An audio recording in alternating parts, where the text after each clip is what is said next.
High hello. Teaching and learning എന്ന പേപ്പറിൽ 4ാമത്തെ unit models of teaching. നമുക്കറിയാം B.Ed എന്ന് പറയുന്നത് എല്ലാവരുടെയും ഒരു സ്വപ്നമാണ്. അതല്ലെങ്കിൽ ഒരു ടീച്ചർ ആവുക, ടീച്ചിങ് പ്രൊഫഷൻ എന്ന് പറയുന്നത് കുറെ ആളുകളുടെ പാഷനാണ്. അതിൽ ഡിഫറെന്റ് മോഡൽസ് ഓഫ് ടീച്ചിങ് ഉണ്ട്. അതല്ലെങ്കിൽ നമുക്ക് ഡിഫറെന്റ് മെത്തേഡ്സ് എന്നോ അതല്ലെങ്കിൽ സ്റ്റൈലുകൾ എന്നൊക്കെ വേണമെങ്കിൽ പറയാം. സോ ഈ ഒരു മോഡൽസ് ഓഫ് ടീച്ചിങ്ങിനെ കുറച്ച് സയന്റിഫിക് ആയിട്ട് എങ്ങനെയാണ് അറിയേണ്ടത്, അതല്ലെങ്കിൽ ടീച്ചിങ്ങിനെ കുറച്ചുകൂടി എങ്ങനെ സയന്റിഫിക് ആയിട്ട് നേരിടാം, പഠിക്കാം എന്നൊക്കെയുള്ള കുറച്ച് കാര്യങ്ങളാണ് ഈ ഒരു മോഡൽസ് ഓഫ് ടീച്ചിങ് എന്നുള്ള ഈ ഒരു യൂണിറ്റിൽ നമ്മൾ കാണുക. സോ ഇതിൽ ഡിഫറെന്റ് ആയിട്ടുള്ള പേഴ്സ്പെക്റ്റീവുകൾ, പ്ലേറ്റോന്റെ അടക്കമുള്ള ചില ഫിലോസഫിക്കൽ ആയിട്ടുള്ള ചില കാഴ്ചപ്പാടുകളൊക്കെ നമ്മൾ ഈ ഒരു യൂണിറ്റുമായി ബന്ധപ്പെട്ട് കാണും. So let me invite you all to the session. എല്ലാവരെയും ഈ ഒരു സെഷനിലേക്ക് വെൽക്കം ചെയ്യണം. PPT കാണുന്നുണ്ട് എന്ന് ഉറപ്പുവരുത്തുക.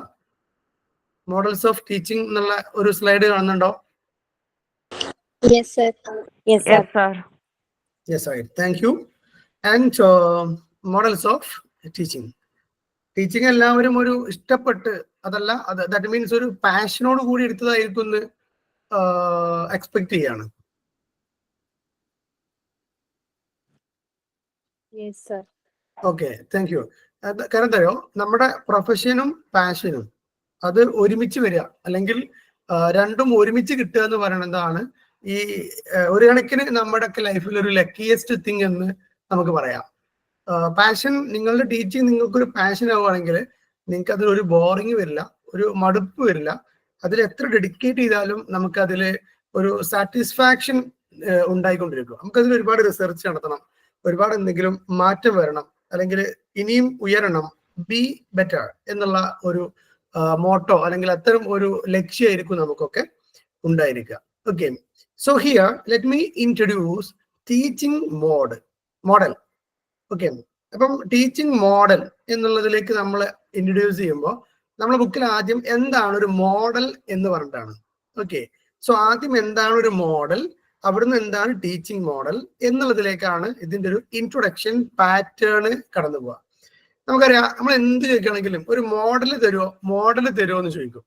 നമ്മളൊരു ക്വസ്റ്റ്യൻ പേപ്പർ കണ്ടാല്, പരീക്ഷ എടുത്താണ്, ആ ക്വസ്റ്റ്യൻ പേപ്പറിന്റെ ഒരു മോഡല് തരുമോ, അല്ലെങ്കിൽ നമ്മൾ എന്തെങ്കിലും ഒരു വർക്ക് ചെയ്യാൻ പോണെങ്കിൽ അതിന്റെ മോഡൽ ഒന്ന് കാണിച്ചു തരുമോ, അല്ലെങ്കിൽ ഇതിന്റെ മോഡൽ ഒന്ന് കാണട്ടെ എന്ന് പറഞ്ഞിട്ട് ഈ മോഡൽ എന്ന വാക്ക് പ്രത്യേകിച്ച് ലേഡീസ് ഒരുപാട് ഉപയോഗിക്കുന്ന ഒരു വാക്കാണ്. കാരണം ഡ്രസ്സ് കടയിൽ പോയാലും അതുപോലെ ടെക്സ്റ്റൈൽസ് പോയാലും എവിടെ പോയാലും അവർക്കൊരു ഒരു മോഡൽ വേണം, അല്ലെങ്കിൽ ഒരു മോഡൽ ആവണം എന്നൊക്കെയുള്ള ഒരു ആഗ്രഹമുള്ള ആളുകളാണ്. സോ ഹിയർ ഇവിടെ ഒരു the term model, that means A miniature representation of A thing, അല്ലെ? ഒരു വലിയ സംഭവത്തിന്റെ അല്ലെങ്കിൽ ഒരു വലിയ വസ്തുവിന്റെ ചെറിയ രൂപത്തിനെ ആണ് നമ്മൾ മോഡൽ, അതിലൊരു മാതൃക എന്ന രൂപത്തിലൊക്കെ നമ്മൾ കാണാറുള്ളത്. അതേപോലെ തന്നെ some ideal figures or behaviour for the purpose of imitation by the concerned individual, അഥവാ ഒരു കൺസേൺഡ് ഇൻഡിവിജ്വൽ ആരാണോ നമുക്ക് അതിൻ്റെ ഒരു ഒറിജിനൽ സാധനം തരേണ്ടത്, അദ്ദേഹം എന്ത് ചെയ്യണം, അതിന്റെ ഒരു ജസ്റ്റ് ഒരു മോഡൽ അല്ലെങ്കിൽ ജസ്റ്റ് ഒരു ഇമിറ്റേഷൻ നമുക്ക് കാണിച്ചു തരിക എന്നുള്ളതാണ് മോഡൽ എന്നതുകൊണ്ട് ഉദ്ദേശിക്കുന്നത്. അപ്പം അതിൽ നമ്മൾ ടീച്ചിങ്ങിലേക്ക് വരുമ്പോൾ ടീച്ചിങ്ങിന് അങ്ങനെ ഒരു മോഡൽ ഉണ്ടോ എന്നുള്ളതാണ്. ഇവിടെ ടീച്ചിങ് മോഡലിനെ ഡിസ്ക്രൈബ് ചെയ്യുന്നത് teachers who can prepare the instructional design for achieving the teaching objectives. നമ്മുടെ ടീച്ചിങ്ങിന് ഒബ്ജക്റ്റീവുകൾ ഉണ്ട്, അതൊക്കെ നമ്മൾ ഇനി വരുന്ന സ്ലൈഡുകൾ പഠിക്കാൻ കേട്ടോ, ഒന്ന് ജസ്റ്റ് ഒന്ന് പറയാനുണ്ട്. സോ ഈ ടീച്ചിങ് ഒബ്ജക്റ്റീവിലേക്ക് അത് അച്ചീവ് ചെയ്യുന്നതിന് വേണ്ടിയിട്ടുള്ള ചില ഇൻസ്ട്രക്ഷണൽ ഡിസൈൻ പ്രിപ്പയർ ചെയ്തിട്ടുണ്ട് എന്നാണ് പറയുന്നത്.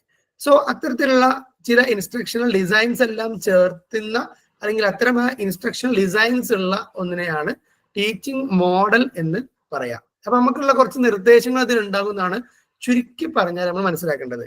ഒരു ഇഫക്റ്റീവ് ടീച്ചിങ്ങിലേക്ക് വേണ്ട കുറച്ച് ഇൻസ്ട്രക്ഷൻസ്, കുറച്ച് അഡ്വൈസുകളൊക്കെ അടങ്ങിയ ഒരു പാക്കേജിനെ നമുക്ക് ടീച്ചിങ് മോഡൽ എന്ന് വേണമെങ്കിൽ പറയാം. ഓക്കെ, ഇനി നമ്മൾ ടീച്ചിങ്ങിനെ മൊത്തത്തിൽ നമ്മളൊരു ഹോളിസ്റ്റിക് അല്ലെങ്കിൽ ഒരു ടീച്ചിങ് എന്ന് പറഞ്ഞാൽ ഒരു 45 to 50 അല്ലെങ്കിൽ ഒരു 45 മിനിറ്റ്സിന്റെ ഒരു ക്ലാസ് ആണ് ആക്ച്വലി ടീച്ചിങ് എന്ന് പറഞ്ഞാല്. സോ അതിനെ നമ്മൾ അതിൻ്റെ ഒരു മോഡൽസ് ആക്കിയിട്ട്, മോഡൽസ് പറയാൻ കഴിയില്ല, അതിനെ മൈക്രോ ലെവലിലേക്ക് കൊണ്ടുവരാറുണ്ട്. സാധാരണ ബി എഡിന്റെ ഭാഗമായിട്ട് അങ്ങനെ ഒരു സിസ്റ്റം സാധാരണ ഫോളോ ചെയ്യാറുണ്ട്. അതിനെ നമ്മൾ മൈക്രോ ടീച്ചിങ് എന്ന് പറയും. കേട്ടോ മൈക്രോ ടീച്ചിങ് എന്നുള്ള ടേം? Yes, sir. ഉണ്ട് സാർ. ഞാൻ ഇതിന് മുമ്പ് പറഞ്ഞു വെച്ചിട്ടുണ്ടെന്നാണ് എന്റെ വിശ്വാസം. അതെ, ഒരു 8 സ്കിൽസ് യൂസ് ചെയ്യണം. അതെ സാർ. വണ്ടർഫുൾ. ആ 8 എന്ന് പറഞ്ഞാൽ അടിപൊളിയായി. കാരണം വെച്ചാൽ കൃത്യ നമ്പർ വരെ ഓർത്തിരിക്കുക എന്ന് പറഞ്ഞാൽ ഭയങ്കര സംഭവമാണ്. സോ 8ഓളം, ചില ഇതില് 9 ഫോളോ ചെയ്യുന്നവരുണ്ടാവാം, ചിലത് 7 ഫോളോ ചെയ്യുന്നവർക്ക് ഉണ്ടാവും. പക്ഷെ ഞങ്ങളൊക്കെ ഫോളോ ചെയ്തത് 8 മൈക്രോ സ്കില്ലുകളാണ്. ഒരു ഉദാഹരണം പറയുകയാണെങ്കിൽ സ്കിൽ ഓഫ് ബ്ലാക്ക് ബോർഡ്. ശരിക്കും അതല്ല കേട്ടോ ഇവിടെ ഉദ്ദേശിക്കുന്നത്, അത് ഇതിന്റെ ഒരു ഭാഗമാണ്.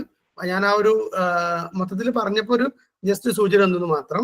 ശരിക്കും അതാണ് അവിടെ പ്രാക്ടീസ് ചെയ്തിട്ടാണ്, അഥവാ ചെറിയ ചെറിയ മോഡലുകൾ പ്രാക്ടീസ് ചെയ്തിട്ടാണ് ആക്ച്വലി നമ്മൾ എന്ത് ചെയ്യേണ്ടത്, ഒരു ഫുൾ ലെങ്ത് ക്ലാസ് അല്ലെങ്കിൽ ഒരു കംപ്ലീറ്റ് പീരീഡ് നമ്മൾ ക്ലാസ് എടുക്കേണ്ടത്. ഓക്കെ, ഇനി ഇതിനെ കുറിച്ച് ഡെഫിനിഷൻസ് ആണ്. എനിക്ക് തോന്നുന്നത് ഒരു 4ഓളം ഡെഫിനിഷൻസ് നിങ്ങൾ ബുക്കിൽ അവൈലബിൾ ആണ്. ഞാൻ അതിൽ നിന്ന് 2 എടുത്തിട്ട് നമ്മുടെ PPT ഇട്ടതാണ്. ഓക്കെ, സോ നിങ്ങൾ ഈ ഒരു ഡെഫിനിഷൻ പഠിക്കുക, അതുപോലെ തന്നെ ഫീച്ചേഴ്സ് പഠിക്കുക. പ്രത്യേകിച്ച് ഡെഫിനിഷൻ നമുക്ക് ഡെഫിനിഷൻസ് മാത്രം ഇങ്ങനെ ഒരുപാട് പൊതുവെ ക്വസ്റ്റ്യൻ പേപ്പർ ചോദിക്കില്ല.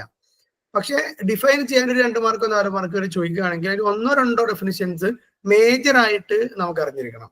ഓക്കെ, ഡെഫിനിഷൻസിന് ഏറ്റവും വലിയ പ്രത്യേകത എന്താ അറിയോ? പരീക്ഷയ്ക്ക് നമ്മൾ ഡെഫിനിഷൻ എഴുതുമ്പോൾ അതിലുള്ള ഏറ്റവും വലിയ പ്രത്യേകത എന്താ അറിയോ? നമ്മൾ ഏറ്റവും കൂടുതൽ ശ്രദ്ധിക്കേണ്ട ഒരു വിഷയം എന്താണെന്ന് അറിയോ? When you write a definition, record ചെയ്യുന്നതാരാണെന്ന് ശ്രദ്ധിക്കണം. ഓക്കെ, അതൊന്ന് ഇമ്പോർട്ടന്റ് തന്നെയാണ്. വേറെ അല്ല, കറക്റ്റ് എന്താണോ ഉള്ള വേർഡ്സ് സെയിം തന്നെ ചെയ്യണ്ടേ? Okay, that is the important point.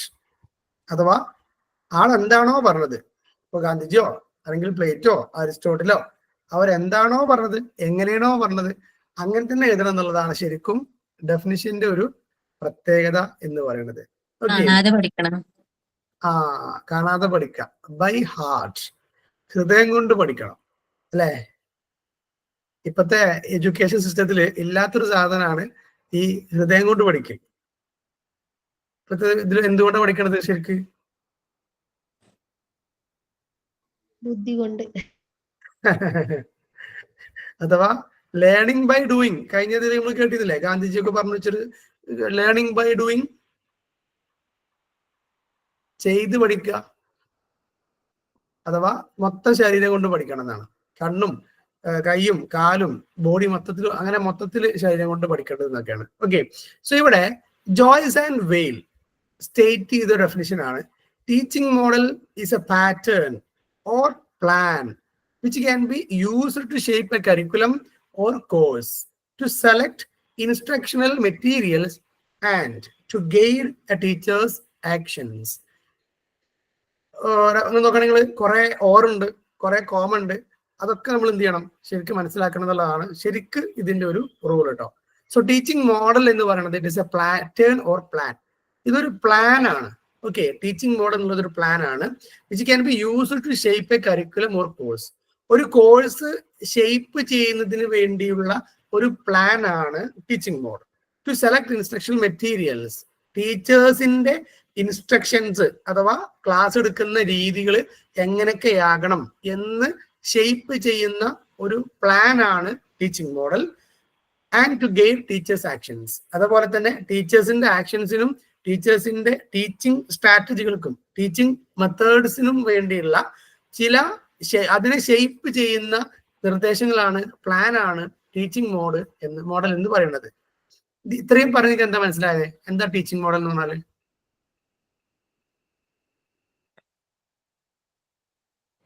എങ്ങനെയാണ് പഠിക്കേണ്ടത്, ഏത് രീതിയിലാണ് പഠിക്കേണ്ടത്, എന്ത് വെച്ചിട്ടാണ്, അതായത് എന്ത് മെറ്റീരിയൽ ഏത്, അതെ, ടീച്ചർ എന്തൊക്കെ ചെയ്യണം, എങ്ങനെ പഠിപ്പിക്കണം, അല്ല ഏത് രൂപത്തിൽ പഠിപ്പിക്കണം എന്നതിനൊക്കെയുള്ള ഒരു പ്ലാനിനെ നമുക്ക് ടീച്ചിങ് മോഡൽ എന്ന് പറയാം എന്നാണ് ആര് ജോയ്സ് ആൻഡ് വെയിൽ പറഞ്ഞു വെക്കുന്നത്. ഇനി Jangira, Indian educationist and his associates, അവരെല്ലാരും കൂടി 1983 ഉണ്ടാക്കിയ ഒരു definition: a teaching model is a set of interrelated components arranged in a sequence which provides guidelines to realize specific goal. So teaching model എന്ന് പറഞ്ഞാൽ set of inter related components ആണ്. കുറെ components അല്ലെ, കുറെ വസ്തുക്കൾ അത് പരസ്പരം ബന്ധപ്പെട്ട കുറെ components arranged in a sequence, അതിങ്ങനെ ക്രമത്തിൽ അടുക്കി വെച്ചിരിക്കുകയാണ്. അഥവാ ടീച്ചിങ്ങിലേക്ക് വേണ്ട കുറെ ഗൈഡ് ലൈൻസ് ക്രമത്തിൽ ഇങ്ങനെ അടുക്കി വെച്ചിരിക്കുകയാണ്. പരസ്പരം ഒക്കെ ഇന്റർ റിലേറ്റഡ് ആണ്, ഇന്റർ കണക്റ്റഡ് ആണ്, right, which provides guideline to realise specific goal. അതാണ് ആ ഗൈഡ് ലൈൻസ് ആണ് എന്താണ് സ്പെസിഫിക് ഗോൾ, എന്താണ് ശരിക്കും ടീച്ചിങ്ങിന്റെ ലക്ഷ്യം, എന്തൊക്കെ കുട്ടികൾക്ക് കിട്ടണം എന്നുള്ള കാര്യങ്ങള് പ്രൊവൈഡ് ചെയ്യുന്ന ഗൈഡ് ലൈൻസ് ആണ്, അല്ലെങ്കിൽ അതിനുള്ള ഗൈഡ് ലൈൻസ് ആണ് ആക്ച്വലി എന്ത് ടീച്ചിങ് മോഡൽ എന്ന് പറയുന്നത്. അപ്പൊ ഇവിടെയും പറയുന്നത് തന്നെയാണ് ടീച്ചേഴ്സിന് അവരുടെ സ്പെസിഫിക് ഔട്ട്കം അല്ലെങ്കിൽ ഗോളിലേക്ക് എത്താൻ വേണ്ടി അവരെന്തൊക്കെ ചെയ്യണം അല്ലെങ്കിൽ അവരെന്തൊക്കെ പറയണം എന്നതിനുള്ള കുറച്ച് ഗൈഡ് ലൈൻസ് ആണ് ടീച്ചിങ് മോഡൽ എന്ന് പറയാം. അത്ര പോരെ, പോട്ടെ. ഇനി അതിന്റെ കുറച്ച് ക്യാരക്ടറിസ്റ്റിക്സ് ആണ്. Characteristics of teaching model. എന്തൊക്കെയാണ് നമ്മുടെ ഈ ടീച്ചിങ് മോഡലിന്റെ സ്വഭാവം അല്ലെ? എല്ലാവർക്കും ഓരോ ക്യാരക്ടറിസ്റ്റിക്സ് ഉണ്ട്. എന്ത് പറഞ്ഞാലും നമ്മൾ എന്ത് ചെയ്യും, ഈ സിലബസിൽ ഡെഫിനിഷൻ പഠിക്കും, അതിന്റെ ക്യാരക്ടറിസ്റ്റിക്സും പഠിക്കും. സോ നമുക്ക് എന്ത് ചെയ്യാം, ടീച്ചിങ് മോഡലിന്റെ കുറച്ച് ക്യാരക്ടറിസ്റ്റിക്സ് പഠിക്കാം. നമ്മൾ ഈ ഇതില് ഇപ്പൊ ഈ നമ്പർ ഇട്ടിരിക്കുന്നത് ഏത് പിന്നെ ലെറ്ററിലാണ്? ഈ 1 2 3 4 5 കിട്ടണേ. ആ ശരിക്കും അതിന്റെ ഒരു ഇതെന്താ, റോമൻ ലെറ്ററിന്റെ അതിനെ കുറിച്ച് എന്താ അറിയാം?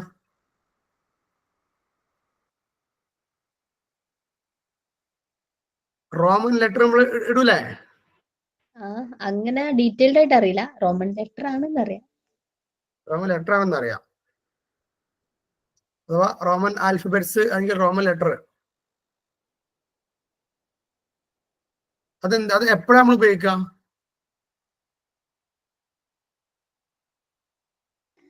No idea. എന്നാലും ഇതിന് സബ് പോയിന്റ് ആയിട്ട് വരുമ്പോഴാണ് റോമൻ ലെറ്റർ ഉപയോഗിക്കുക. സപ്പോർട്ട് അതിന്റെ ഉള്ളിൽ പിന്നെയും പിന്നെയും കണ്ടൻസ് വരുമ്പോഴാണ്. ഞാൻ ശരിക്കും വെറുതെ വെച്ചതാ. നോർമലി നമ്മളൊക്കെ യൂസ് ചെയ്യുന്നത് അങ്ങനെയാണ്. അതായത് ഞാൻ കുറിച്ചിട്ട് സയന്റിഫിക്കലി പഠിച്ചിട്ടൊന്നുമില്ല. നമ്മൾ നോർമൽ പഠിച്ചിട്ടുള്ളൂ. ഞാനിങ്ങനെ എന്തൊക്കെ തള്ളു നോക്കിയതാണ്. തള്ളലൊന്നല്ല, നോർമലി നമ്മൾ യൂസ് ചെയ്യുന്ന രീതി പറഞ്ഞതാണ്. അല്ല, ഞാനിങ്ങൾ എന്തൊക്കെ പറയുന്ന നോക്കിയതാണ് അറിയാം. നമ്മൾ പൊതുവെ യൂസ് ചെയ്യുന്ന രീതി അല്ല, സയന്റിഫിക് ആയിട്ടൊന്നല്ല. നമ്മൾ പലതും പല രൂപത്തിൽ യൂസ് ചെയ്യും. ഓക്കെ, അപ്പൊ ഓക്കെ ഓക്കെ. അല്ല, ഞാൻ ചോദിക്കേണ്ടപ്പോ നിങ്ങൾ അതിന് എന്തോ സയന്റിഫിക് വശം ഉണ്ട് വിചാരിച്ചില്ല. ഉണ്ടാവും കേട്ടോ, ഇല്ലാന്ന് പറയാൻ കഴിയില്ല. ഞാൻ അങ്ങനെ കരുതി കാര്യമായിട്ട് എന്തോ ഉണ്ട്. യെസ്. സോ ഇവിടെ ഒരു 5 ക്യാരക്ടറിസ്റ്റിക്സ് ആണ് പറയുന്നത്. ഇത് ടെക്സ്റ്റിൽ കുറച്ച് കോംപ്ലക്സ് ആയിട്ടാണ് കേട്ടോ ഈ ഒരു ക്യാരക്ടറിസ്റ്റിക്സ് ഉള്ളത്. ഈ ഒരു ഭാഗം തന്നെ ഇങ്ങനെ കുറച്ചൊരു പിന്നെ പെട്ടെന്ന് വായിച്ചാൽ മനസ്സിലാകുമോ എന്നുള്ളൊരു ലെവലിലാണ് ടെക്സ്റ്റിൽ കൊടുത്തത്. അതുകൊണ്ട് PPT കുറച്ചുകൂടി ആശ്രയിക്കുന്നത് നന്നാവും തോന്നുന്നു. ടെക്സ്റ്റിൽ കുറച്ചുകൂടി ഉണ്ട്. ദാറ്റ് മീൻസ് അതിനെ സിംപ്ലിഫൈ ചെയ്തിട്ടാണ് ഞാൻ ഇതിലിട്ടിട്ടുള്ളത് കേട്ടോ. സോ സയന്റിഫിക് പ്രൊസീജിയർ ആണ് ഒന്ന്. So it is a systematic procedure to modify the behaviour of learners.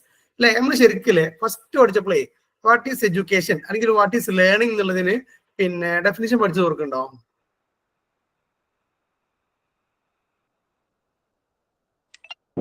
ഉണ്ട് സാർ. Any modification behaviour. ഇതില് കണ്ടിട്ട് പറഞ്ഞല്ലേ? അല്ല sir. Okay, very good. Modification of behaviour, permanent change in behaviour എന്നൊക്കെ പഠിച്ചു ഓർമ്മയുണ്ടോ? ഉണ്ട് സാർ. പരീക്ഷയ്ക്ക് വന്നിട്ട് ഞാൻ ഇങ്ങനെ ഓർമ്മ ഉണ്ടോ ചോദിക്കാൻ നമ്മൾ ഉണ്ടാവില്ല. ഈ റെഗുലർ ക്ലാസ്സിൽ വരുന്ന കുട്ടികളുടെ ഒരു പ്രത്യേക ടാസ്ക് എന്താ അറിയോ? അവർക്കുള്ള ഒരു നേരിടുന്ന ഒരു ചലഞ്ച് എന്താ അറിയോ? എല്ലാം കേട്ടിട്ടുണ്ടാവും, പക്ഷെ ഓർമ്മ ഉണ്ടാവില്ല. അല്ല, അതല്ല. നല്ല മാർക്ക് വാങ്ങിയില്ലെങ്കിൽ പായസാറൊക്കെ നല്ലോണം കേൾക്കും. ഞാൻ രക്ഷപ്പെട്ടു. ക്ലാസ്സിന് വരുന്നില്ല. ഇനി വരാതിരിക്കാനുള്ള മോട്ടിവേഷൻ അല്ല അത്. കാരണം നിങ്ങൾ ശരിക്കും ഭാഗ്യം ചെയ്ത ആളുകള്. നിങ്ങളിത് നമ്മൾ ഡിസ്കസ് ചെയ്ത് നമ്മൾ പഠിച്ചു കഴിഞ്ഞു. അപ്പൊ ഇനി നിങ്ങൾക്ക് ഒന്നുകൂടി ജസ്റ്റ് നോക്കിയാൽ കുറെയൊക്കെ മനസ്സിലാവും. അതുകൊണ്ട് നിങ്ങൾ വേഗം ഇനി ബാക്കിയുള്ളത് കണക്ട് ചെയ്യണം എന്നാണ് എനിക്ക് പറയാനുള്ളത്. ഓക്കെ, ഇനി എന്ത് ചെയ്യരുത് വെച്ചാൽ ഇനി നിങ്ങൾ വെയിറ്റ് ചെയ്യരുത്. കാരണം ഇപ്പൊ പരീക്ഷന്റെ അടുത്ത് വന്നു. ഇനി ടൈം ടേബിൾ വെച്ചിട്ട് കൃത്യമായിട്ട് ഇങ്ങനെ പഠിച്ച് പോവാ. ഇവിടെ ആ ഒരു എക്സ്റ്റേണൽ മോട്ടിവേഷന് നിങ്ങളെ കൂടെ ഒന്നും ആരും ഇല്ല. That means you have to motivate yourself. Okay, so it is a systematic procedure to modify the behavior of learners. എങ്ങനെ ഒരു ലേണറുടെ ബിഹേവിയർ മോഡിഫൈ ചെയ്യണം എന്നതിന് സിസ്റ്റമാറ്റിക് ആയ പ്രൊസീജിയർ, റൂൾസ് പറഞ്ഞു തരുന്ന ഒന്നാണ് ടീച്ചിങ് മോഡൽ എന്ന് പറയുന്നത്. They are based upon certain assumptions.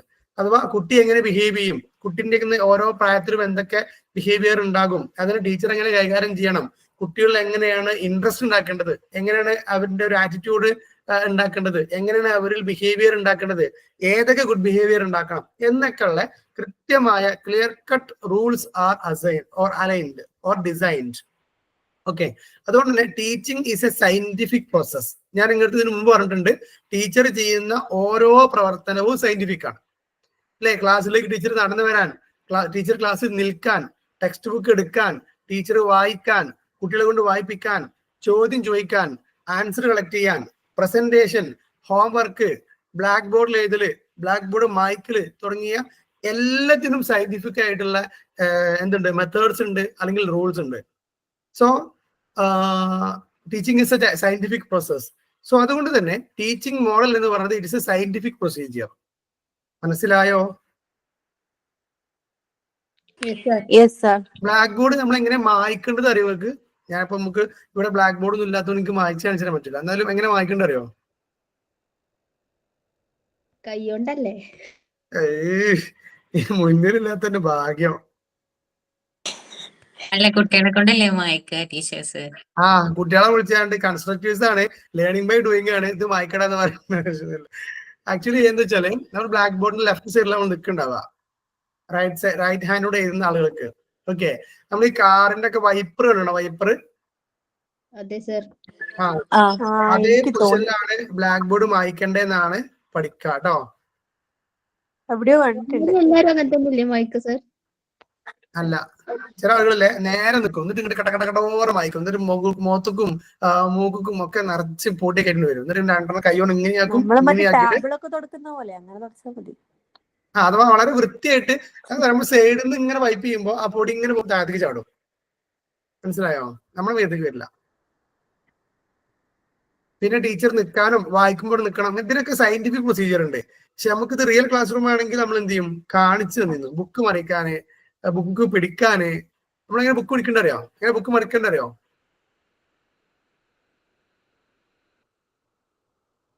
നമ്മൾ ശരിക്കും ബുക്ക് മറിക്കാം. എനിക്ക് അവിടെ നിന്ന് ശരിക്കും കാണുന്നുണ്ടോ? അപ്പൊ എന്നെ കാണുന്നുണ്ടോ?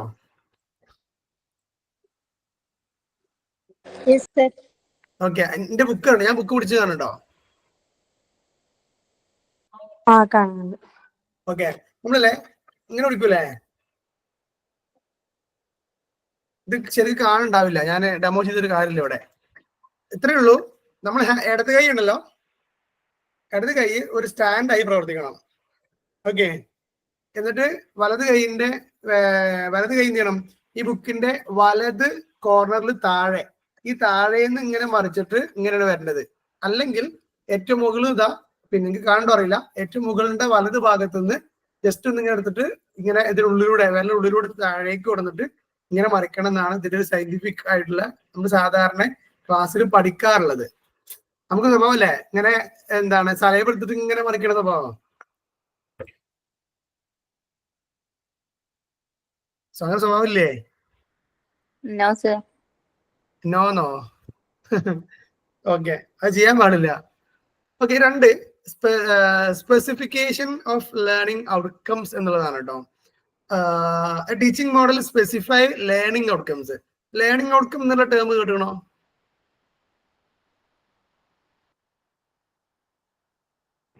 ഉണ്ട് സർ. എന്താണ് അറിയോ? ആർക്കെങ്കിലും അറിയോ? ആരെങ്കിലും ഇത് വേഗം പറഞ്ഞോളി. ലേണിംഗ് ഔട്ട്കം നമ്മൾ ഈ സിലബസ് കേട്ടിട്ടുണ്ട്. സിലബസ് കേട്ടിട്ടുണ്ട്. ഇത് രണ്ട് പേരുണ്ട്. ലേണിംഗ് ഔട്ട്കം എന്ന് പറയും. ഇപ്പത്തെ ഒരു പുതിയ അപ്ഡേറ്റഡ് നമ്മൾ ഈ 1, 3, 5, 7 ബുക്ക് മാറിയില്ലേ? അങ്ങനെ പുതിയ സിലബസ് പ്രകാരം ലേണിംഗ് ഒബ്ജക്റ്റീവ് എന്നാണ് പറയേണ്ടത്. Okay, learning outcome or learning objective. Learning outcome എന്ന് പറഞ്ഞാൽ എത്രയാണ്, ഒരു കുട്ടി ഒരു പാഠം പഠിച്ചു കഴിഞ്ഞാൽ അവൻ എന്തൊക്കെ സ്കില്ല് കിട്ടണം, എന്തൊക്കെ ക്വാളിറ്റീസ് കിട്ടണം എന്നുള്ളതാണ് ലേണിംഗ് ഔട്ട്കം എന്ന് പറയുന്നത്.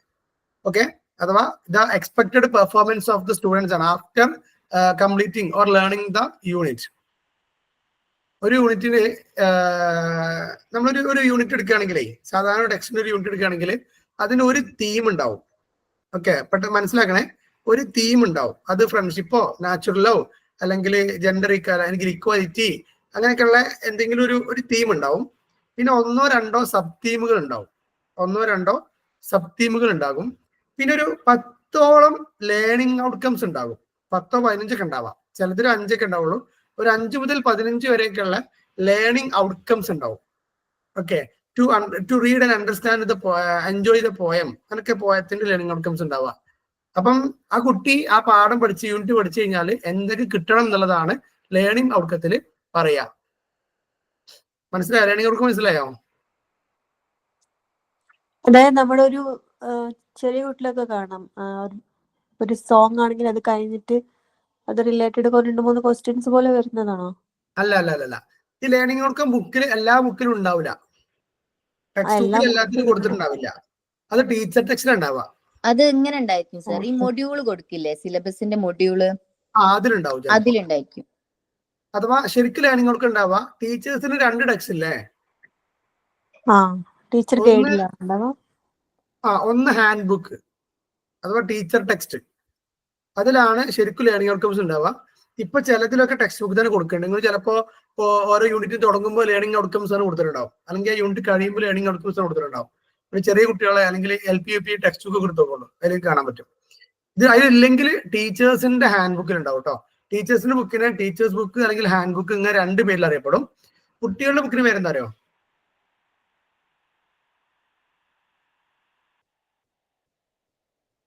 കുട്ടികളുടെ ബുക്കിന്റെ പേരെന്താ? പ്രാക്ടീസ് ബുക്ക് ആണോ? അല്ല, കോഴ്സ് ബുക്ക്. അപ്പൊ ടെക്സ്റ്റ് ബുക്കോ?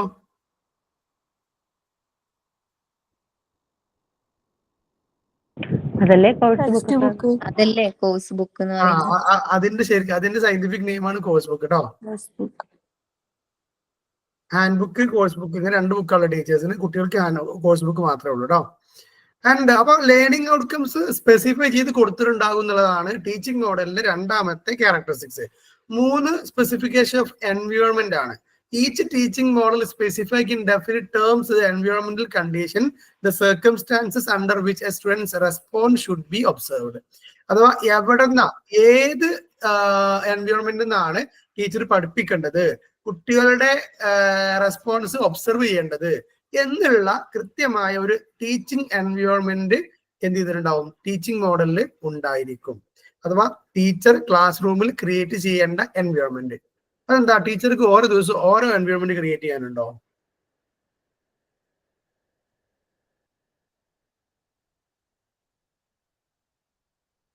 ഹലോ, നമ്മൾ എന്താണോ എടുക്കുന്നത് അത് നമ്മുടെ ആ ഒരു എൻവയോൺമെന്റുമായിട്ട് കണക്ട് ചെയ്ത് വരുന്നതാണ് സർ ഉദ്ദേശിച്ചത്. ഏത് എൻവയോൺമെന്റ് വേണ്ടി കണക്ട് ചെയ്യണത്? നമ്മളിപ്പോ സെൻസ് ഓർഗൻസിനെ കുറിച്ചാണ് എടുക്കുന്നതെങ്കിൽ നമുക്കിപ്പോ നമ്മുടെ 5 സെൻസസും യൂസ് ചെയ്യാം. അതിനുവേണ്ടി നമുക്ക് കുഞ്ഞുങ്ങളെ ക്ലാസ്സിൽ നിന്ന് പുറത്ത് കൊണ്ടുവന്ന ശേഷം അവരുടെ ഒബ്സർവേഷനും അതുപോലെ ഓഡിറ്ററി സ്കിൽസ് ഒക്കെ നമുക്ക് ചെയ്ത് അങ്ങനെ ഒരു എൻവയോൺമെന്റ് ക്രിയേറ്റ് ചെയ്തെടുക്കാം. ഓക്കെ, അവരെ പുറത്തിറക്കി അത് പോയി കാണുന്നു എന്നുള്ളൊരു എൻവയോൺമെന്റ് ആണ്. ഓക്കെ, ക്ലാസ് റൂമിൽ തന്നെ പഠിപ്പിക്കുകയാണെങ്കിൽ ചിലപ്പോൾ ടീച്ചർ അവരോട് ചിത്രം വരയ്ക്കാൻ പറയായിരിക്കും. അതല്ലെങ്കിൽ ടീച്ചർ വരച്ച ചിത്രത്തെ അവരോട് വാച്ച് ചെയ്യാൻ പറയായിരിക്കും, ഒബ്സർവ് ചെയ്യാൻ പറയായിരിക്കും. മനസ്സിലായോ? ചിലപ്പോൾ അവർക്ക് കുറച്ച് ക്വസ്റ്റ്യൻസ് വെച്ചിട്ട് കൊടുത്തിട്ട് അതിന് ആൻസർ അവരോട് കണ്ടെത്താം, എൻക്വയറി ലേണിങ്ങിന് കൊടുത്തൊക്കെയായിരിക്കും.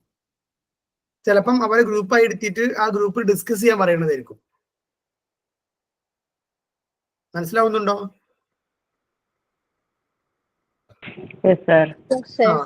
അങ്ങനെ ടീച്ചർ എന്ത് ചെയ്യുന്നറിയോ, ഓരോരോ കോണ്ടന്റ് പഠിപ്പിക്കാനും ഓരോരോ എൻവയോൺമെന്റ് ക്ലാസ്സിൽ സെറ്റ് ചെയ്യും.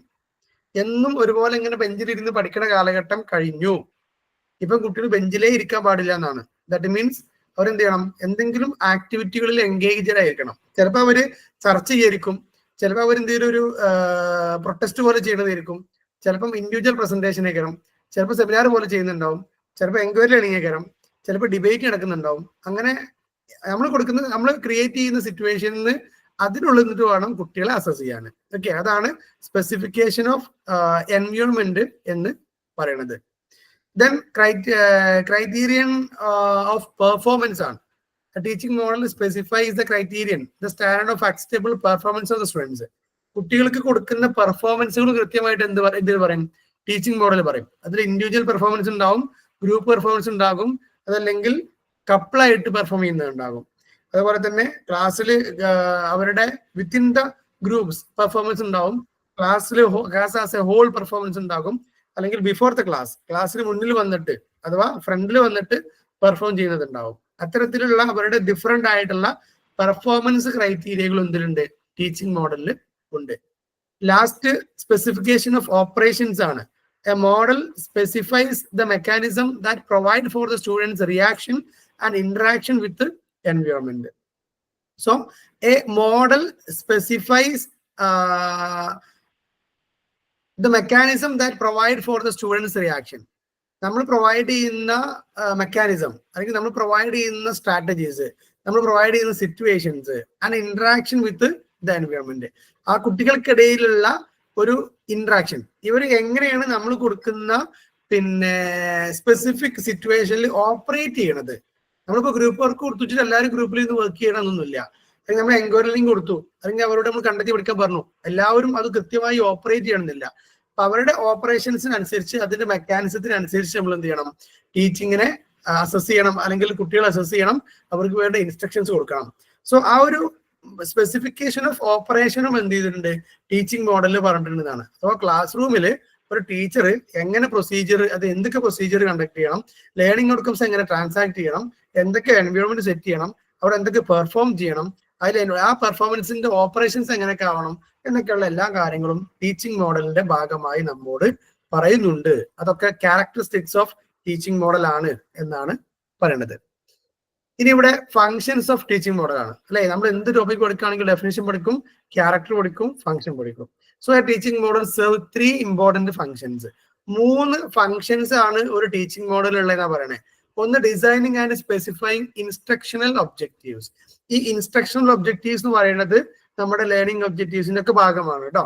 എന്ത് പഠിക്കണം, എന്തൊക്കെയാണ് ലക്ഷ്യം വെക്കുന്നത് എന്നുള്ളതാണ്.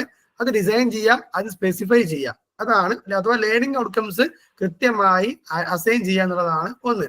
രണ്ട്, developing and selecting instructional materials. കുട്ടികൾക്ക് പഠിപ്പിക്കാൻ വേണ്ട മെറ്റീരിയൽസ് എന്തൊക്കെ നമ്മൾ എന്ത് ചെയ്യണു? സെറ്റ് ചെയ്യുന്നു. അതിനെ നമ്മൾ ടീച്ചിങ് ലേണിംഗ് മെറ്റീരിയൽസ് എന്നൊക്കെ പറയാറുണ്ട്. 3, specifying the teaching learning activities. അഥവാ ഏതൊക്കെ രൂപത്തിലാണ് കുട്ടികൾക്ക് പഠിപ്പിക്കേണ്ടത്, അതിന് നമ്മൾ പറയുന്ന പേരാണ് ടീച്ചിങ് ടെക്നിക്സ്. ഓക്കെ, ഇതിനൊക്കെ വേറെ വേറെ ടേംസ് ഉണ്ട് എന്നാണ് ചുരുക്കി പറഞ്ഞാല്. അപ്പം കൃത്യമായിട്ട് ലേണിംഗ് ഔട്ട്കംസ് എന്താന്നുള്ളത് നമ്മൾ പ്ലാൻ ചെയ്യണം. അതുപോലെ തന്നെ അവർക്കുള്ള ഇൻസ്ട്രക്ഷണൽ മെറ്റീരിയൽസ് അഥവാ ഇൻസ്ട്രക്ഷൻസും ടീച്ചിങ് ലേണിംഗ് മെറ്റീരിയൽസ് എന്തൊക്കെയാന്നുള്ളത് പ്ലാൻ ചെയ്യണം, ആക്ടിവിറ്റീസ് പ്ലാൻ ചെയ്യണം. ഇങ്ങനെ 3 കാര്യങ്ങൾ ടീച്ചിങ്ങിനെ സംബന്ധിച്ച്, ടീച്ചിങ് മോഡലിനെ സംബന്ധിച്ച് വെരി ഇമ്പോർട്ടന്റ് ആണ്. ഓക്കെ, നമ്മള് എന്തൊക്കെ പറഞ്ഞേ? ലേണിംഗ് ഔട്ട്കംസ് അല്ലെങ്കിൽ ലേണിംഗ് ഒബ്ജക്റ്റീവ്സ്, അതുപോലെ തന്നെ അവർക്കുള്ള മെറ്റീരിയൽസ്, ടീച്ചിങ് ലേണിംഗ് മെറ്റീരിയൽസ്, അതല്ലെങ്കിൽ ആക്ടിവിറ്റീസ്. ഓക്കെ, ഈ 3ഉം നമുക്ക് വെരി വെരി ഇമ്പോർട്ടന്റ് ആണ്. ഇനി fundamental elements of A teaching model. ഏറ്റവും ബേസിക് ആയിട്ടുള്ള ഒരു 6 എലമെന്റ്സ് ആണ് ഇവിടെ പറയുന്നത്. അപ്പൊ അതിൽ ചിലതിങ്ങനെ ചെറിയ ചെറിയ റിപ്പീറ്റേഷൻസ് ഉണ്ടാകും കേട്ടോ. സൗണ്ട് ക്ലിയർ ആണോ?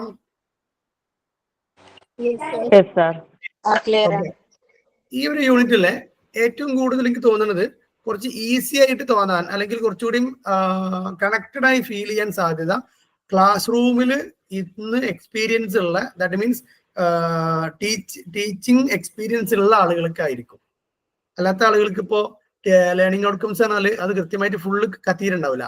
അതുപോലെ തന്നെ ആക്ടിവിറ്റീസ് എന്ന് പറഞ്ഞാൽ എന്തൊക്കെ ആക്ടിവിറ്റീസ് ആണെന്നുള്ളതും ഈ പറഞ്ഞു കേൾക്കാൻ അല്ലാണ്ട് ചിലപ്പോൾ ഫുള്ള് കത്തിയിട്ടുണ്ടാവില്ല.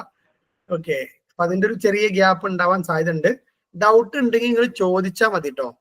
ഓക്കെ, ഞാൻ പറഞ്ഞു പോകുന്ന ഡൗട്ട് ഉണ്ടെങ്കിൽ അപ്പോഴോ അല്ലെങ്കിൽ പിന്നെ ചോദിച്ചാൽ മതി. മനസ്സിലാവാതെ ഇങ്ങനെ ഒരു ക്വസ്റ്റ്യൻ ആയി അവിടെ ബാക്കി വെക്കേണ്ടതില്ല. അപ്പോൾ 6 basic elements of fundamental teaching model ആണ് ഇവിടെ പറയാൻ പോണത്. ഒന്ന് ഫോക്കസ് ആണ്. ഞാൻ ഇതും നമ്മുടെ ടെക്സ്റ്റ് ബുക്കിൽ എനിക്ക് തോന്നുന്നത് കുറച്ച് പിന്നെ കോംപ്ലക്സ് ആയിട്ടാണ് ഉള്ളതെന്നാണ് എൻ്റെ ഒരു വ്യൂ. ഐ തിങ്ക് ഞാൻ അങ്ങനെയാണ് ഓർക്കുന്നത്. സോ ദ സെൻട്രൽ ഒന്ന് ഫോക്കസ് ആണ് കേട്ടോ. Central aspect of teaching model, the central theme emphasised in the model. എല്ലാത്തിനും ഒരു സെൻട്രൽ ആസ്പെക്ട് ഉണ്ടാവും, അല്ലെങ്കിൽ ഒരു സെൻട്രൽ തീം ഉണ്ടാകും. ഞാൻ നേരത്തെ പറഞ്ഞു ഓരോ യൂണിറ്റിനും എന്തുണ്ട്, കൃത്യമായ തീം ഉണ്ട്.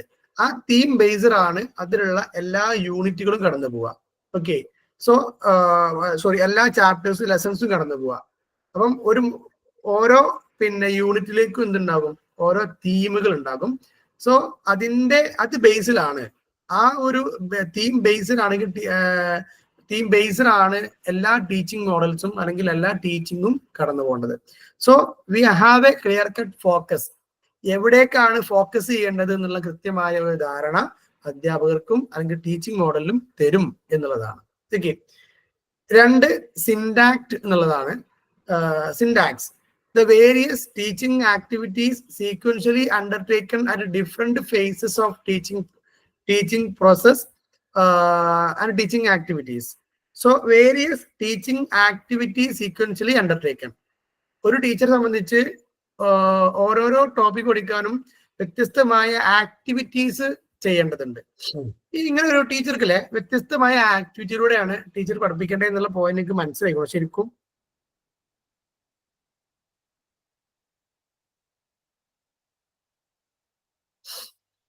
ആക്ടിവിറ്റി ഓറിയന്റഡ് ക്ലാസ് റൂമാണ് നമ്മളിന്ന് സ്കൂളുകളിലുള്ളത്. അപ്പം ടീച്ചർ ആക്ടിവിറ്റിയിലൂടെയാണ് പഠിപ്പിക്കേണ്ടത് എന്നുള്ളത് നിങ്ങൾക്ക് മനസ്സിലായിക്കണോ എന്നാണ് എന്റെ ക്വസ്റ്റ്യൻ. ഓക്കെ ഓക്കെ, അപ്പൊ ഞാൻ ചോദിക്കട്ടെ, ഒരു ഉദാഹരണം ചോദിക്കട്ടെ. ടീച്ചർക്ക് ട്രാഫിക് റൂൾസ് പഠിപ്പിക്കണം, അല്ലെങ്കിൽ നമ്മുടെ അഡൽട്ട് ഫ്രാഞ്ചൈസ് പഠിപ്പിക്കണം. എന്താ അഡൽട്ട് ഫ്രാഞ്ചൈസ് എന്നാല്?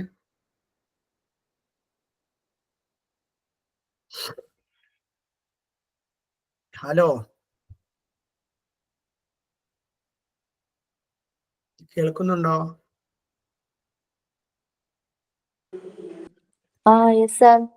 പ്രായപൂർത്തി വോട്ടവകാശത്തെ കുറിച്ച് കേട്ടണോ? കുറെ പ്രായപൂർത്തി ആകാത്തവരാണോ ക്ലാസ്സിലുള്ളത്?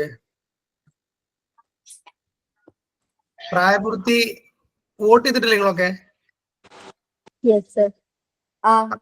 ആരാ ഗ്രൂപ്പ് കയറി മെസ്സേജ്? പിന്നെ വോട്ട് ചെയ്തിട്ടില്ലേ? Voting school പഠിക്കാല്ലേ? എലക്ഷൻ ഉണ്ട്, അതെങ്ങനെ പഠിപ്പിക്കാം?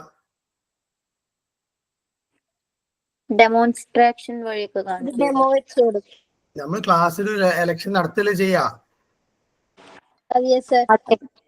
അല്ലെ? ഒരാളെ 4-5 സ്ഥാനാർത്ഥികളും ഓർക്ക് ഓരോ ഇതും അവർക്ക് വേണ്ട നോട്ടീസും അങ്ങനെയൊക്കെ എലക്ഷൻ നടത്തൂലേ? ഒരു വോട്ടിംഗ് ബൂത്ത് ഒക്കെ ക്രിയേറ്റ് ചെയ്തിട്ട് ബൂത്ത് സെറ്റ് ചെയ്തിട്ട്. അല്ലാതെ നമ്മളിങ്ങനെ കേട്ടിട്ട് മക്കളെ നമ്മുടെ രാജ്യത്ത് ഇലക്ഷൻ എന്ന് പറയുന്ന ഒരു വലിയ സംഭവം നടക്കാറുണ്ട്. 5 വർഷം കൂടുമ്പോൾ ഓരോരുത്തർ മുന്നോട്ട് വന്നുകൊണ്ട് ഓരോരോ ചിഹ്നങ്ങൾ തന്നുകൊണ്ട് ആ ചിഹ്നത്തിൽ അവർ മത്സരിച്ച് വിജയിക്കുന്നതാണ് ഇലക്ഷൻ. കഴിഞ്ഞു, തീർന്നോ? അങ്ങനെ വാക്കാൽ പറഞ്ഞാൽ മതിയോ? പോരാ. അതാണ് ടീച്ചിങ് ആക്ടിവിറ്റീസ് എന്നതുകൊണ്ട് ഉദ്ദേശിക്കുന്നത്. ഓക്കെ, ടീച്ചിങ് പ്രോസസ് എന്നതിനെ വിളിക്കും. ഇപ്പൊ ഇംഗ്ലീഷ് പഠിപ്പിക്കാറില്ലേ, ടീച്ചിങ് പ്രോസസ്സിൽ റീഡിങ്ങിന് പ്രത്യേക പ്രോസസ് ഉണ്ട്, റൈറ്റിങ്ങിന് പ്രത്യേക പ്രോസസ് ഉണ്ട്, പോയം പഠിപ്പിക്കാൻ പ്രത്യേക പ്രോസസ് ഉണ്ട്. അഥവാ പ്രോസ് പഠിപ്പിക്കാൻ പ്രത്യേക പ്രോസസ് ഉണ്ട്, പോയം പഠിപ്പിക്കാൻ വേറെ പ്രോസസ് ഉണ്ട്, ആക്ടിവിറ്റി ചെയ്യാൻ വേറെ പ്രോസസ് ഉണ്ട്. ഓക്കെ, അഥവാ വേറെ വേറെ സ്റ്റെപ്പുകളുണ്ട്, രീതികളുണ്ട്. റൈറ്റ്, അതാണ് സിൻടാക്സ്. ഇനി 3 പ്രിൻസിപ്പിൾസ് ഓഫ് റിയാക്ഷൻസ് ആണ്. അഥവാ appropriate and selective responses of the teacher ആണ്. അഥവാ ടീച്ചർ ഓരോ സിറ്റുവേഷനിലും എങ്ങനെ റെസ്പോണ്ട് ചെയ്യണം, റിയാക്ട് ചെയ്യണം എന്നതിന് കൃത്യമായ പ്രിൻസിപ്പിൾസ് ഉണ്ട് എന്നാണ് പറയണേ. എല്ലാ സമയത്തും ഒരുപോലെ റിയാക്ട് ചെയ്യാൻ പാടില്ല, ടീച്ചറിന്റെ റിയാക്ഷനിൽ എന്തൊക്കെ ശ്രദ്ധിക്കണം എന്നുള്ള പ്രിൻസിപ്പിൾസ് ടീച്ചിങ് മോഡലിൽ ഇൻക്ലൂഡഡ് ആണ് എന്നാണ് പറയുന്നത്. അതിന്റെ ഫണ്ടമെന്റൽ എലമെന്റ് ആണ്, അടിസ്ഥാനമാണ്. ടീച്ചറുടെ സ്വഭാവം, ടീച്ചർ ക്ലാസ്സിൽ അവതരിപ്പിക്കുന്ന ആക്ടിവിറ്റീസ്, ടീച്ചറുടെ ടീച്ചിങ് തീം, ടീച്ചർ കുട്ടികൾക്ക് ട്രാൻസാക്ട് ചെയ്യുന്ന തീം, ഇതൊക്കെ എന്താണ് ഫണ്ടമെന്റൽ എലമെന്റ് ആണെന്നാണ് പറയണത്. 4 സോഷ്യൽ സിസ്റ്റം. അതിൽ 3 important aspect of the teaching learning process. Social സിസ്റ്റത്തിൽ 3 ആസ്പെക്റ്റുകൾ പറയുന്നുണ്ട്. ഒന്ന് nature of the class room climate, 2 role of the teacher and student in the class room interaction, 3 form of motivation. പ്രധാനപ്പെട്ട 3 ആസ്പെക്റ്റുകളാണ് social സിസ്റ്റത്തിൽ. അഥവാ classroom is A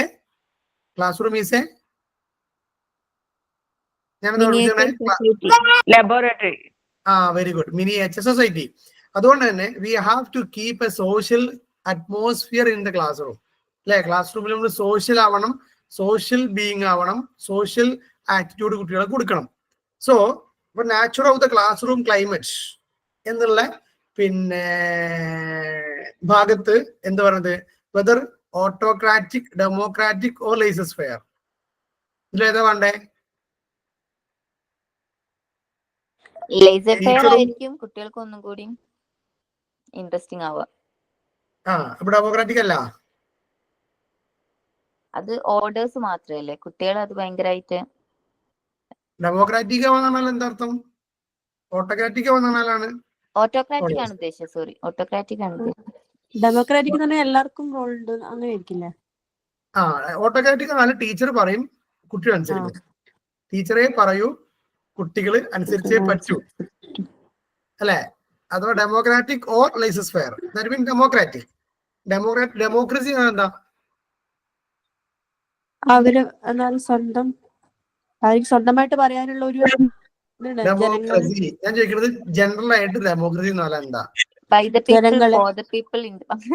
എവിടെ democracy വിചാരം ബൈ ദ പീപ്പിൾ ഫോർ ജനങ്ങൾ ജനങ്ങളാണ് രാജാവ്. ജനങ്ങളെന്നുള്ള സംഭവല്ലേ? ആ സംഭവം ഇത്രേ ഉള്ളൂ. സിമ്പിൾ ആണ്. അഥവാ ജനങ്ങളാണ് അധികാരികൾ. അതാണ് ജനാധിപത്യത്തിന്റെ ഏറ്റവും അടിസ്ഥാന മൂല്യം. ഓക്കെ, അപ്പൊ ക്ലാസ്സിൽ ഡെമോക്രസി കീപ്പ് ചെയ്യണം എന്ന് പറഞ്ഞാല് എന്താർത്ഥം വരിക? കുട്ടികളാണ് രാജാവ്. ശരിക്കും എഡ്യൂക്കേഷൻ സിസ്റ്റത്തിൽ കുട്ടിയാണോ രാജാവ്, ടീച്ചറാണോ രാജാവ്? നിങ്ങൾ പറയുന്നത് നിങ്ങളാണ്. ഞാൻ എല്ലാ ക്ലാസ്സിലും പോയാൽ ഞാനെന്ന് പറയും. കാരണം വെച്ചാലേ ഇല്ലെങ്കിൽ എന്താ വെച്ചാല് കുട്ടികളെ നമ്മളെ അടിമാക്കുവേ. പ്രജയാക്കാണ്ട് പിന്നെ തിരക്കണില്ല, അടിമാക്കും. അപ്പൊ ഞാൻ പറയല്, ഞാൻ സംസാരിക്കുമ്പോൾ ഞാനാണ് രാജാവ്, നിങ്ങൾ സംസാരിക്കുമ്പോൾ ഞാൻ പ്രജയായിക്കോളാം എന്ന് പറയാറാണ് പതിവ്. ഓക്കെ, ശരിക്കും ക്ലാസ് റൂമിൽ കുട്ടികളാണ് students construct their knowledge. Vygotsky പറഞ്ഞില്ലേ, സോഷ്യൽ കൺസ്ട്രക്റ്റിവിസം. ഓക്കെ, അപ്പം nature of classroom should be democratic. Okay, 2 role of the teacher and students in classroom interaction. Class റൂമിലെ ക്ലാസ് റൂം ഇന്ററാക്ഷനിൽ ടീച്ചറുടെ റോളാണോ കുട്ടികളുടെ റോളാണോ കൂടുതൽ, അല്ലെങ്കിൽ ടീച്ചർക്കാണോ കുട്ടികൾക്കാണോ ക്ലാസ്സിൽ കൂടുതൽ റോള്? കുട്ടികൾക്ക്. അങ്ങനെയാണെങ്കിൽ ക്ലാസ്സിൽ ഏറ്റവും കൂടുതൽ സംസാരിക്കേണ്ടത് കുട്ടികളാണോ ടീച്ചറാണോ?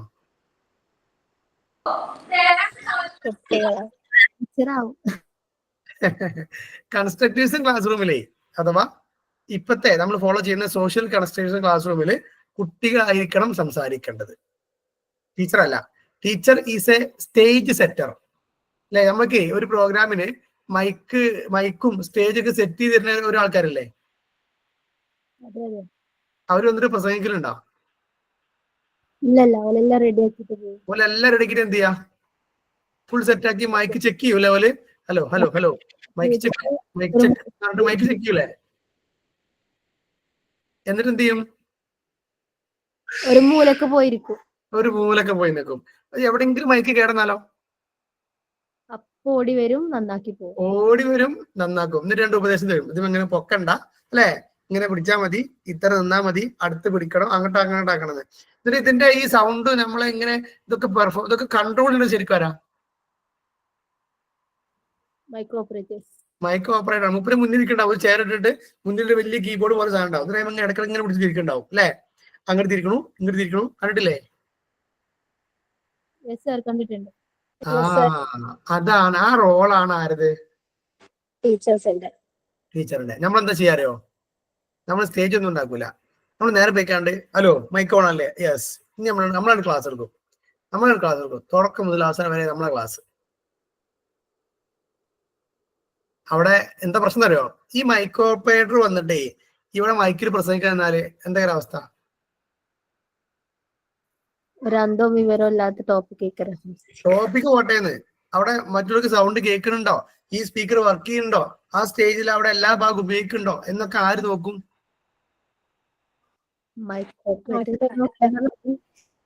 ആരും നോക്കൂല. കാരണം മൈക്ക് ഓപ്പറേറ്റർ ഉള്ളത് അവിടെയാണ്, സ്റ്റേജിൽ പ്രസംഗിക്കല്ലേ. അതേപോലെ ആയിരിക്കും ഉണ്ടാവുക. അപ്പൊ നമ്മൾ എന്ത് ചെയ്യണം? സ്റ്റേജ് സെറ്ററും സ്കഫോൾഡറും ഫെസിലിറ്റേറ്ററും ആയാൽ മതി. ഓക്കെ, അതാണ് ഇപ്പത്തെ ഒരു ഇമ്പോസിബിൾ അല്ലേ സാറേ? നമ്മളെ പഠിപ്പിച്ച ടീച്ചേഴ്സ് ഒന്നും ഇങ്ങനെയല്ലോ. പഠിച്ചിട്ടുണ്ടാവില്ലേ? നിങ്ങൾക്ക് ഇതാരാ സംസാരിക്കുക? ജസ്നയാണോ? മുബഷിറ.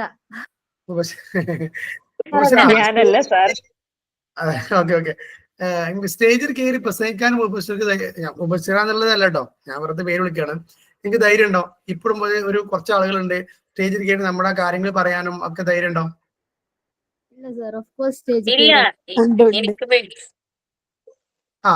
കുറച്ച് ആളുകൾക്ക് ഉണ്ടാവും, കുറെ ആളുകൾക്ക് ഉണ്ടാവില്ല. അങ്ങനത്തെ അല്ലേ നമ്മുടെ ക്ലാസ്സിൽ മെജോറിറ്റി ആളുകൾക്ക് ഉണ്ടാവില്ല, കുറച്ച് ആളുകൾക്ക് ഉണ്ടാവും. റൈറ്റ്? ആ കുറെ ആളുകൾക്ക് ഇല്ലാതെ പോകാനുള്ള ഒന്നാമത്തെ കാരണം ആരോ? ടീച്ചറാണ്. കാരണം ടീച്ചർ ശരിയാണ്. ഈ സെമിനാർ സംഭവമൊക്കെ വന്നപ്പോഴാണ് നമുക്കൊക്കെ ഒരു ധൈര്യം വന്നത്. സെമിനാർ പ്രസന്റേഷൻസും ഇതൊക്കെ വന്നപ്പോ അതുവരെ ഭയങ്കര മടിയായിരുന്നു.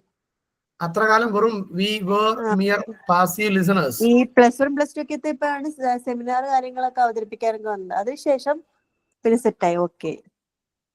അപ്പൊ അങ്ങനെയുള്ള നമ്മള് ഇപ്പൊ ഒരു ടൂർ പോകണം, ആ ടൂറിന് പ്ലാനിങ്ങും ബാക്കി കാര്യങ്ങളും ടീച്ചേഴ്സ് ചെയ്യുമ്പോൾ നമ്മളൊന്നും അറിയില്ല. പക്ഷെ നമ്മൾ ഏറ്റെടുത്താണ് നമ്മളെ കൂടെ ഇങ്ങനെ സപ്പോർട്ട് ചെയ്യ ടീച്ചേഴ്സും ബാക്കിയുള്ള നമ്മൾ ചെയ്യുകയാണെങ്കിൽ നമുക്ക് ശരിക്കും പഠിക്കും അല്ലെ. ഒരു മാഗസിൻ പബ്ലിഷ് ചെയ്യണം, ടീച്ചേഴ്സാണ് എല്ലാം ചെയ്യണതെങ്കിൽ നമുക്ക് ഒന്നും അറിയാൻ പോലില്ല. ഞങ്ങൾ BEdല് മാഗസിൻ പബ്ലിഷ് ചെയ്തിട്ടുണ്ടായിരുന്നു. അപ്പൊ ഞങ്ങളാണ് എല്ലാം ചെയ്യണത്, A to Z. പ്രസ്സിൽ പോകണു, അവിടെ പോകണു, ആഡ്സ് പിടിക്കണു, അവരോട് മീറ്റ് ചെയ്യണു, അതിന് വേണ്ട പൈസ എത്തിയണു, എല്ലാം ഞങ്ങളാ. അതുകൊണ്ട് നമുക്ക് മാഗസിന്റെ A to Z വർക്ക് ഇങ്ങനെ ചെയ്യട്ടെന്ന് അറിയും. എന്നാൽ ടീച്ചേഴ്സിലൊക്കെ ചെയ്തിട്ടുണ്ടെങ്കിലോ നമുക്കൊന്നും മനസ്സിലാവില്ല. ഓക്കെ, ഈ രണ്ട് role of the teacher and students in classroom ആണ്. അത് വെദർ ആക്റ്റീവ് ഓർ പാസീവ്, രണ്ടുപേരും ആക്റ്റീവ് ആകണം എന്നുള്ളതിൽ സംശയമൊന്നുമില്ലല്ലോ. ഇല്ല. 3 ഫോംസ് ഓഫ് മോട്ടിവേഷൻ ആണ്. അഥവാ ഏതൊക്കെ മോട്ടിവേഷൻസ് വേണം? ഇൻട്രിൻസിക് മോട്ടിവേഷൻ വേണോ, എക്സ്ട്രിൻസിക് മോട്ടിവേഷൻ വേണോ? നമ്മൾ പഠിച്ചല്ലേ ഇൻട്രിൻസിക്കും എക്സ്ട്രിൻസിക്കും ഒക്കെ. അഥവാ സെൽഫ് മോട്ടിവേഷൻ വേണോ അതല്ല എക്സ്ട്രിൻസിക് മോട്ടിവേഷൻ വേണോ? എന്താ നിങ്ങളുടെ അഭിപ്രായം? ഒരു കുട്ടി പഠിക്കാൻ രണ്ടും വേണം. ഏറ്റവും കൂടുതൽ വേണ്ടത് എന്താ? Self motivation. സെൽഫാണ്. എക്സ്ട്രിൻസിക് ഇല്ലെങ്കിലും നമുക്ക് കുഴപ്പമില്ല, ഇൻട്രിൻസിക് ഉണ്ടെങ്കിൽ പിടിച്ചിക്കാം. റൈറ്റ്. അപ്പം focus, syntax, principle of reaction, social system and 5 support system ആണ്. ദാറ്റ് മീൻ 2 ഇമ്പോർട്ടന്റ് ആസ്പെക്ട് ആണ് ഇത്ര സപ്പോർട്ട് സിസ്റ്റത്തിലുള്ളത്. 1 ടീച്ചിങ് ലേണിംഗ് മെറ്റീരിയൽസ് ആണ്, 2 അസസ്മെന്റ് ആണ്. നേരത്തെ വന്നതുകൊണ്ടാണ് ഞാൻ ഇവിടെ ചുരുക്കിയിട്ടത്. ടീച്ചിങ് ലേണിംഗ് മെറ്റീരിയൽസ് അഥവാ എന്താണ് ടീച്ചിങ് മെറ്റീരിയൽസ് അറിയാത്ത ആരെങ്കിലും ഉണ്ടോ? അതിൽ TLM, ടീച്ചിങ് ലേണിംഗ് മെറ്റീരിയൽസ്. അഥവാ ഒരു ടീച്ചർ പഠിപ്പിക്കാൻ വേണ്ടി ഉപയോഗിക്കുന്ന മെറ്റീരിയൽസ്, അതേപോലെ കുട്ടികൾക്ക് പഠിക്കാൻ വേണ്ടി ഉപയോഗിക്കുന്ന മെറ്റീരിയൽസ്. ഓക്കെ, അതുപോലെ അസസ്മെന്റ് ആണ് അവരുടെ കഴിവിനെ അളക്കുക. ഓക്കെ, അഥവാ ഇവാലുവേഷൻ എന്നൊക്കെ പറയണേ അതിന് മറ്റു ടേമാണ് അസസ്മെന്റ്. 6 അപ്ലിക്കേഷൻ ആണ്. It refers the teaching circumstance, the nature of the subject matter, teaching learning situation. അപ്ലിക്കേഷനിൽ കുറെ സാധനം വരുന്നുണ്ടെന്ന് പറയുന്നത്. 1 ടീച്ചിങ് സർക്കംസ്റ്റാൻസ്, നമ്മളുടെ ആ ഒരു class room atmosphere. 2 nature of the subject, എല്ലാ സബ്ജക്റ്റിനും ഒരേ ഡിഫറെന്റ് ആയിട്ടുള്ള സർക്കംസ്റ്റാൻസ് ഉണ്ടാക്കാൻ പറ്റുന്നില്ല. ചിലതിൽ ചിലപ്പോൾ കൂടുതലായിട്ട് പ്രാക്ടിക്കൽ ഓറിയന്റഡ് ആയിരിക്കും, ചിലത് കൂടുതൽ തിയറി ഓറിയന്റഡ് ആയിരിക്കും. അത്തരത്തിലുള്ള സബ്ജക്ട് റിലേറ്റഡ് ആയിട്ട് എന്ത് ചെയ്യും? സർക്കംസ്റ്റാൻസസ് മാറും. ആൻഡ് ടീച്ചിങ് ലേണിംഗ് സിറ്റുവേഷൻ അല്ലെ, ചിലതിൽ ടീച്ചറിനെ പറയേണ്ടി വരും. ഒരു പുതിയ ടോപ്പിക് അല്ലെങ്കിൽ ഒരു പുതിയ കോൺസെപ്റ്റ് ഒക്കെ ഇൻട്രൊഡ്യൂസ് ചെയ്യണമെങ്കിൽ ടീച്ചറിനെ വേണ്ടി വരും. ചിലത് കുട്ടികൾ മാത്രം എന്ത് ചെയ്തോളും? അവർ എൻക്വയറി ചെയ്തിട്ട് പഠിച്ചോളും. സോ ഇങ്ങനെ എന്തുണ്ട്? 6 ഫണ്ടമെന്റൽ എലമെന്റ്സ് ഉണ്ട് ടീച്ചിങ് മോഡലിൽ നിന്നാണ് ഈ ഒരു സ്ലൈഡിൽ നമ്മൾ കണ്ടത്. ഇനി ടൈപ്സ് ഓഫ് ടീച്ചിങ് മോഡൽസ് ആണ്. ഇതിൽ teaching models R classified in different vase. In one such classification, teaching models are classified into the following 3 broad types. പ്രധാനമായി 3 മേഖലയിലാണ് ടീച്ചിങ് മോഡൽസ് എന്ത് ചെയ്തിട്ടുള്ളത്? ക്ലാസിഫൈ ചെയ്തിട്ടുള്ളത്. 1 philosophical teaching model, 2 psychological teaching model, 3 modern teaching model. Okay, ഇങ്ങനെ 3 models ആണ്. അതിലൊന്ന് philosophical teaching model. അല്ല, ഇതില് പിന്നെ ആ മൂന്നിന്റെയും അണ്ടറിൽ വരുന്ന പിന്നെ മോഡൽസ് ആണ് കൊടുക്കുന്നത് കേട്ടോ. ഫിലോസഫിക്കൽ വരുന്ന ജോൺ ലോക്കിന്റെ ഇംപ്രഷൻ മോഡല്, പ്ലേറ്റോന്റെ insight model, insight teaching model, Immanuel കാന്റിന്റെ റൂൾസ് മോഡൽ ഓഫ് ടീച്ചിങ്. ഇങ്ങനെ മൂന്നെണ്ണാണ് ഫിലോസഫിക്കൽ ടീച്ചിങ്ങിൽ വരിക. സൈക്കോളജിക്കൽ ടീച്ചിങ് മോഡലാണ് റോബർട്ട് ഗ്ലാസേഴ്സിന്റെ ബേസിക് ടീച്ചിങ് മോഡല്, നെഡ് ഫ്ലാൻഡേഴ്സിന്റെ interaction teaching of model, Daniel ഡേവിസിന്റെ computer based teaching model. Then modern teaching മോഡലിലാണ് information processing model, social interaction model, personal development model, behavioural modification model. ഇതിലെ philosophical teaching മോഡലിലെ ഒന്ന് രണ്ടെണ്ണം കണ്ടിട്ടാണ് നമ്മൾ ഈ ഒരു സെഷൻ നമ്മൾ അവസാനിപ്പിക്കുക. സോ ഫിലോസഫിക്കൽ ടീച്ചിങ് മോഡൽ എന്ന് പറഞ്ഞാല് നമ്മൾ പറഞ്ഞു ലോക്കിന്റെ ഫിലോസഫി എന്നുള്ളതാണ് അതിൽ ഉദ്ദേശിക്കുന്നത് എന്ന് പറഞ്ഞു. So the purpose of education is to produce an individual with a sound mind in a sound body. കഴിഞ്ഞ ക്ലാസ്സിൽ നമ്മൾ എക്സ്പ്ലെയിൻ ചെയ്ത ഒരു പോയിന്റ് ആണ് ലോക്കിന്റെ തിയറി. സോ അതിലുള്ള പ്രധാനപ്പെട്ട പോയിന്റ് ആണ് sound mind in a sound body എന്ന് പറയുന്നത്. ആരോഗ്യമുള്ള ശരീരത്തിലെ ആരോഗ്യമുള്ള മനസ്സുണ്ടാകും എന്നുള്ളതാണ്. അതുപോലെ തന്നെ the content of education not to facilitate each student to get moral, social and vocational knowledge. വിദ്യാഭ്യാസം കൊണ്ട് എല്ലാവർക്കും എന്ത് കിട്ടണം? മോറൽ നോളജ് കിട്ടണം, സോഷ്യൽ നോളജ് കിട്ടണം, വൊക്കേഷണൽ നോളജ് കിട്ടണം. And to be involved in social service. അങ്ങനെ എല്ലാവരും എന്ത് ചെയ്യണം? സോഷ്യൽ സർവീസിൽ ഇൻവോൾവ്ഡ് ആകുന്ന രീതിയിലേക്ക് എഡ്യൂക്കേഷൻ സിസ്റ്റം മാറണം എന്നാണ് പറഞ്ഞത്. ഇന്നലെ ഞാൻ സന്തോഷ് ജോർജ് കുളങ്ങരന്റെ ഒരു വീഡിയോ കാണാനിടയായി. അപ്പൊ അദ്ദേഹം പറയുന്നത് നമ്മുടെ എഡ്യൂക്കേഷൻ സിസ്റ്റം മൊത്തം എന്ത് ചെയ്യണം? റീസ്ട്രക്ചർ ചെയ്യണം എന്നാ പറഞ്ഞത്. ആരും കണ്ടണോ ആ ഒരു വീഡിയോ? ഓക്കെ. അപ്പൊ നമ്മൾ എഡ്യൂക്കേഷൻ സിസ്റ്റത്തില് ഒരിക്കലും ജീവിതം പഠിപ്പിക്കുന്നില്ല എന്നാണ് പറയുന്നത്. അഥവാ ജീവിതത്തിലേക്ക് വേണ്ട കുറെ കാര്യങ്ങൾ നമ്മുടെ എഡ്യൂക്കേഷണൽ സിസ്റ്റത്തിൽ ഇല്ല എന്നാണ് അദ്ദേഹത്തിന്റെ വാദം. ഞാനും ആ ഒരു വാദമുള്ള ആളാണ്. the children are born with their mind like a blank sheet of paper. അല്ലെ? ടാബുല റാസ കഴിഞ്ഞ ക്ലാസ് കേട്ടിട്ടില്ലേ? അതിന്റെ മീനിങ് എന്താ? ക്ലീൻ സ്ലേറ്റ് അല്ലേ? ക്ലീൻ സ്ലേറ്റ് ഇതിന് കൊടുത്താണ്. ഓക്കെ. അപ്പൊ ആ സ്ലേറ്റിൽ എഴുതുന്ന പോലെയാണ് ലേണിംഗ് എന്നാണ് പറഞ്ഞത്. Sensory experience play an important role in learning. അല്ലെ? എത്ര സെൻസറി എക്സ്പീരിയൻസസ് ആ? 5. Then പ്ലേറ്റോന്റെ insight model. According to Plato, one has to engage by raising questions like why, how, what is the reason for it. അഥവാ കുട്ടികളാണെങ്കിൽ, ഒരു creative student ആണെങ്കിൽ അവൻ എപ്പോഴും ചോദ്യം ചോദിക്കുന്നവനാവും എന്നാണ്. ഇതിന് സാധാരണ നമ്മൾ ഈ ക്ലാസ്സിലൊക്കെ പറയാറുണ്ട്, നല്ല അധ്യാപകരെ പടുത്തുയർത്താൻ നല്ല വിദ്യാർത്ഥികൾ വേണമെന്ന് പറയാറുണ്ട്. അങ്ങനെ നല്ല സ്റ്റുഡൻസിന് നല്ല ടീച്ചേഴ്സിന് ഉണ്ടാക്കാൻ പറ്റുക? കുട്ടികൾ ചോദ്യം ചോദിക്കും, അതിനനുസരിച്ച് ടീച്ചേഴ്സ് ആൻസേഴ്സ് കണ്ടുപിടിക്കും. നല്ല ടീച്ചേഴ്സ് കിട്ടണമെങ്കിൽ വരുന്ന ഒന്നാമത്തെ ദിവസം ശരിക്കും കുട്ടികൾക്ക് ഐഡിയ പറഞ്ഞു കൊടുത്തിട്ടാ. കുട്ടികൾക്ക് പറഞ്ഞു കൊടുത്താണ്ട് വെറുതെ പോയി ഇടങ്ങാറിലാവരുത്. നല്ല സ്റ്റുഡൻസ് ആണെങ്കിൽ അവർ എന്ത് ചെയ്യുന്ന അറിയോ? ഒരു 4 ക്വസ്റ്റ്യൻ 4 ഭാഗത്തുനിന്ന് ചോദിച്ചാൽ മതി. അഥവാ ഒന്ന് എന്ത് ചെയ്യണം? സിലബസിന് ഉള്ളിൽ നിന്നുള്ള ഒരു പഠിപ്പിച്ചൊരു ഭാഗം. 2 സിലബസിന് തൊട്ടപ്പുറത്ത്, അഥവാ നമ്മൾ 3 പോയിന്റ് പറഞ്ഞു, 4ാമത്തെ പോയിന്റ് ചോദിക്കുന്ന വിദ്യാർത്ഥികൾ. 3 സിലബസിന്റെ യാതൊരു ബന്ധവുമില്ലാതെ പക്കാ പുറത്തുനിന്ന് ചോദിക്കുന്ന ഒരു കുട്ടി. അതേപോലെ ടീച്ചറിന്റെ വാല്യൂസ് ആൻഡ് മോറൽസ് അളക്കുന്ന വേറൊരു ക്വസ്റ്റ്യൻ. ഇത്തരത്തിലൊരു 3-4 ക്വസ്റ്റ്യൻ ഒരു ടീച്ചറോട് ചോദിക്കപ്പെട്ടാൽ ആ ടീച്ചർ അടുത്ത ക്ലാസ് പോകാൻ പേടിക്കും എന്നുള്ളത് യാതൊരു സംശയമില്ല. ഇനി പേടിച്ച് പോകാതൊക്കൊന്നുമില്ല, but teacher will refer something more. കുറച്ചുകൂടി അധികം സിലബസിനുള്ളിൽ നിന്നും കുറച്ച് പുറത്തുനിന്നൊക്കെ നോക്കിയിട്ട് ടീച്ചർ എന്ത് ചെയ്യുള്ളൂ? ആ ക്ലാസ്സിലേക്ക് പോവുള്ളൂ. അങ്ങനെ ഒരു ടീച്ചർ ക്ലാസ്സിലേക്ക് വന്നാൽ അതിന്റെ അഡ്വാൻറ്റേജ് ആയിരിക്കാം ഓക്കെ. ഇത് നിങ്ങൾ അറിഞ്ഞിരുന്നാൽ മാത്രം മതി. ഇത് ഒരിക്കലും നിങ്ങൾ എന്ത് ചെയ്യരുത്?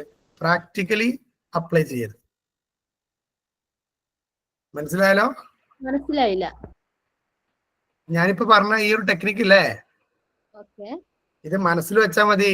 പ്രാക്ടിക്കലി അപ്ലൈ ചെയ്തണ്ട, പരീക്ഷിച്ചു നോക്കണ്ടെന്ന്. മനസ്സിലായി. ഓ, ട്യൂബിലേറ്റ് ആണല്ലോ.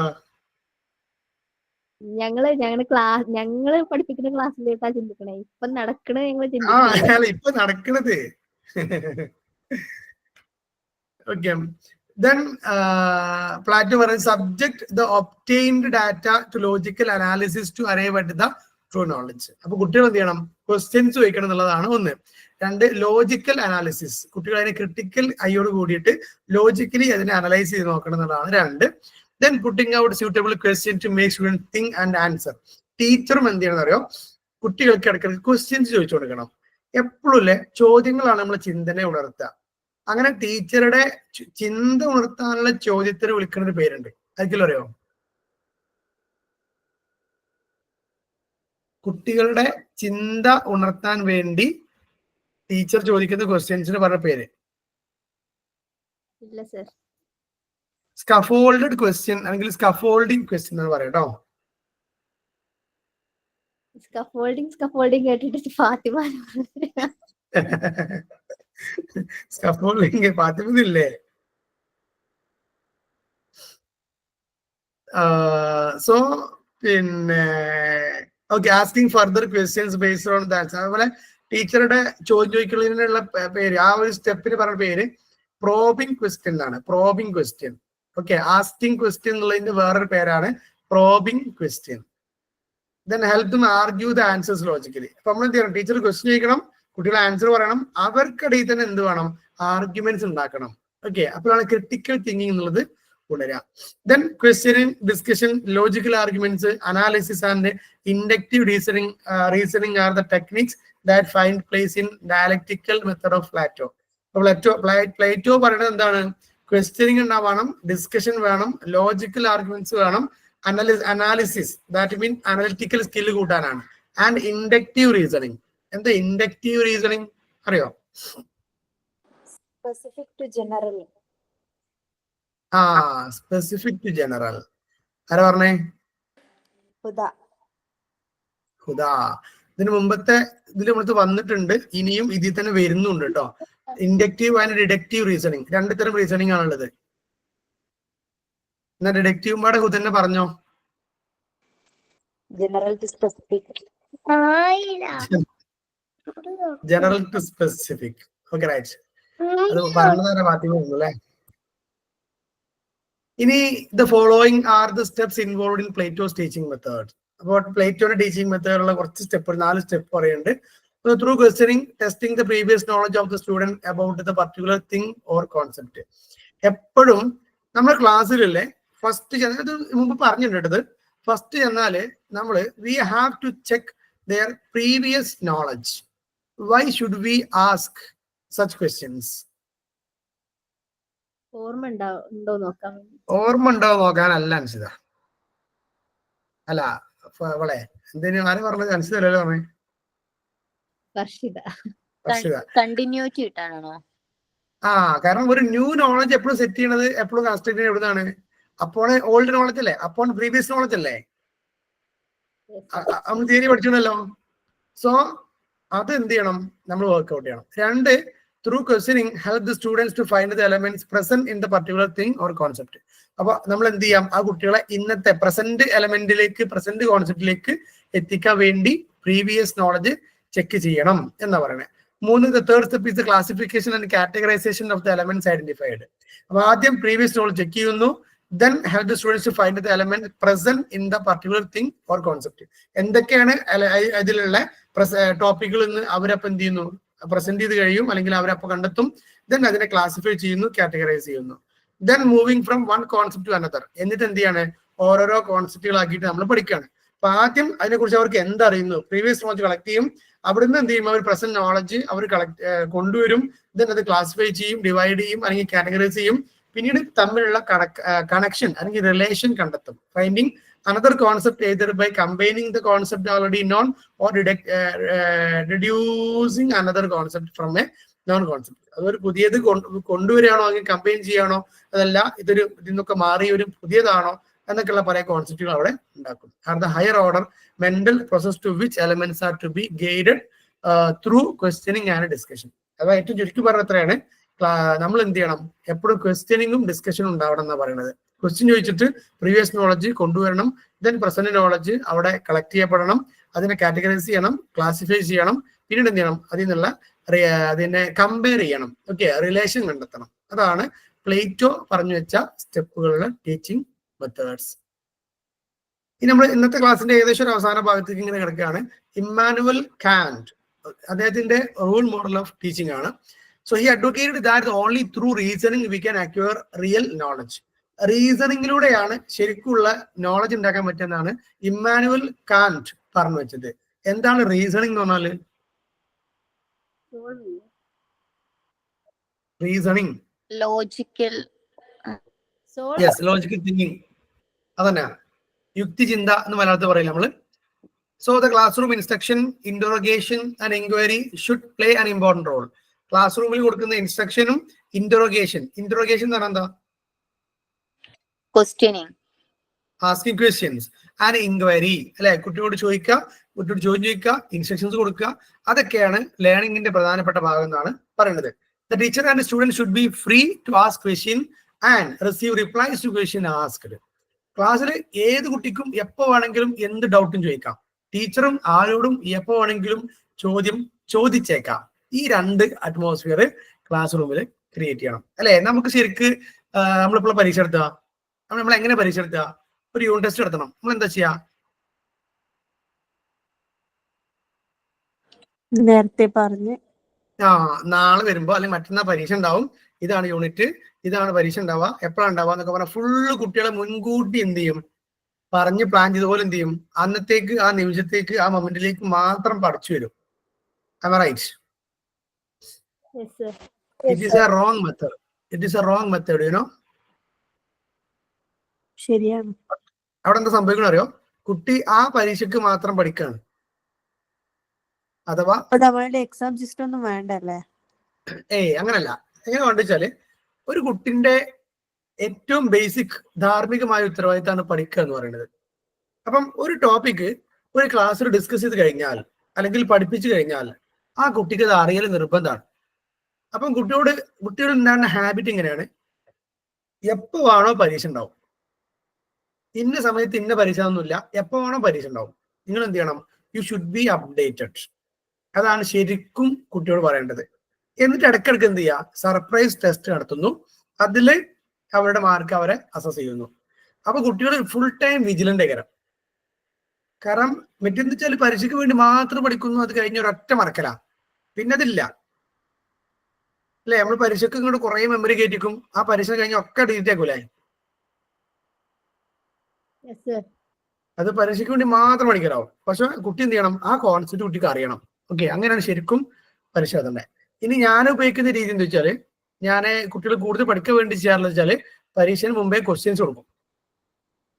നമ്മളിപ്പോ പാഠത്തുനിന്ന് പരീക്ഷ പറഞ്ഞാൽ എന്ത് ചെയ്യുന്ന അറിയോ, അതിനുള്ള ക്വസ്റ്റ്യൻസ് ഒരു 10 ക്വസ്റ്റ്യനോ ഒക്കെ ആക്കി കൊടുക്കും. അങ്ങനെ കൊടുത്താല് അവരെന്ത് ചെയ്യുന്ന അറിയോ, ആ ക്വസ്റ്റ്യൻ എന്തായാലും പഠിക്കും. പക്ഷെ ആ ക്വസ്റ്റ്യൻ പഠിക്കുന്നതോടുകൂടി ആ യൂണിറ്റ് മൊത്തം കവർ ചെയ്തിട്ടുണ്ടാവും. അതുപോലെ ശ്രദ്ധിക്കൂല. പക്ഷെ ക്വസ്റ്റ്യൻ പഠിക്കും. 10 ക്വസ്റ്റ്യനെ പഠിക്കാനുള്ളൂ, ഞങ്ങൾ പഠിക്കും പറയും. എന്നാലോ ക്വസ്റ്റ്യൻ കൊടുക്കാതെ യൂണിറ്റ് പഠിക്കാൻ പറഞ്ഞാല് അത് അവിടെ ഇവിടെ ഇന്ത്യയിൽ കുറച്ച് വായിച്ചിട്ട് വരും. ഓക്കെ, നിങ്ങളൊക്കെ ഇനി അപ്ലൈ ചെയ്ത് നോക്കൊണ്ടു, നല്ല റിസൾട്ട് ഉണ്ടാവും കേട്ടോ. ഈ 10 ക്വസ്റ്റ്യൻസ് 10 ക്വസ്റ്റ്യൻ ചോദിക്കണമെന്നില്ല, ഒരു 4-5 ക്വസ്റ്റ്യൻ ചോദിച്ചാൽ മതി. പക്ഷെ 10 പഠിച്ചിട്ടുണ്ടാവും. So at the beginning teacher ask question that test the previous knowledge of students. നമ്മൾ നേരത്തെ പറഞ്ഞു പ്രീവിയസ് നോളജ് ചെക്ക് ചെയ്യാൻ വേണ്ടി ചെയ്യണം, we should check the previous knowledge. Okay, prerequisites എന്നൊക്കെയാണ് നമ്മൾ പറയാം. Solution to problem are to be found through reasoning. എപ്പോഴും എന്ത് ചെയ്യണം? കുട്ടികളെ മുന്നിൽ നമ്മൾ പ്രോബ്ലംസ് കൊടുക്കണം, പ്രശ്നങ്ങൾ കൊടുക്കണം. അവരോട് let them find the solution അല്ലെ, ത്രൂ റീസണിങ്. അവർ യുക്തിചിന്തയിലൂടെ പ്രശ്നങ്ങൾക്ക് പരിഹാരം കാണണം എന്നുള്ളതാണ് ശരിക്കുള്ള. ഇമ്മാനുവൽ കാന്റ് പറഞ്ഞു വെക്കുന്നതും ആ ഒരു മോഡലാണ്. അദ്ദേഹം 2 തരം റീസണിങ് പറഞ്ഞു. നമ്മൾ നേരത്തെ പറഞ്ഞു inductive reasoning and deductive reasoning. Inductive എന്ന് പറഞ്ഞാൽ drawing general conclusion from specific examples. നമ്മൾ ഇപ്പോ ഇൻഡക്റ്റീവ് എന്ന് പറഞ്ഞാൽ വെച്ചാല് ആദ്യം റൂൾ പറയാം, എന്നിട്ട് അതിന്റെ കുറെ എക്സാമ്പിൾസ് പറഞ്ഞു. ഡിഡക്റ്റീവ് ആണെങ്കിലോ,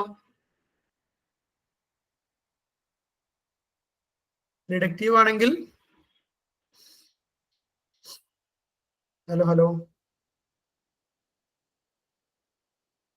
കേൾക്കുന്നുണ്ടോ? ഓപ്പോസിറ്റ് ആണോ?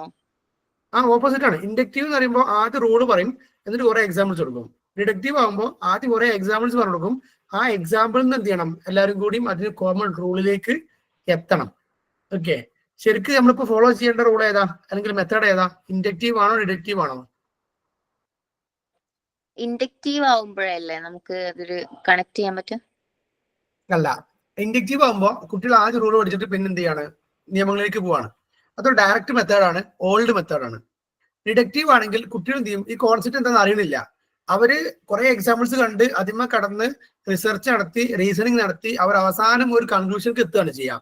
സോ ആ കൺക്ലൂഷനിലേക്ക് എത്തുമ്പോഴേക്ക് അവർ എന്ത് ചെയ്തിട്ടുണ്ടാവും, അതിന്റെ A to Z പഠിച്ച് ഓരോ അതിൽ എക്സ്പെർട്ട് ആയിട്ടുണ്ടാവും. ഓക്കെ, അപ്പൊ കൺസ്ട്രക്റ്റിവിസത്തിൽ ഡിഡക്റ്റീവ് മെത്തേഡാണ് ഉപയോഗിക്കുക കേട്ടോ. ടീച്ചിങ് മെത്തേഡ്സും ഇൻഡക്റ്റീവും ഡിഡക്റ്റീവും പറയാറുണ്ട്. ഇവിടെ റീസണിങ് ആണ് പറഞ്ഞത്, അതും ഇൻഡക്റ്റീവും ഡിഡക്റ്റീവും കോൺസെപ്റ്റ് ഒക്കെ ഒന്ന് തന്നെയാണ്.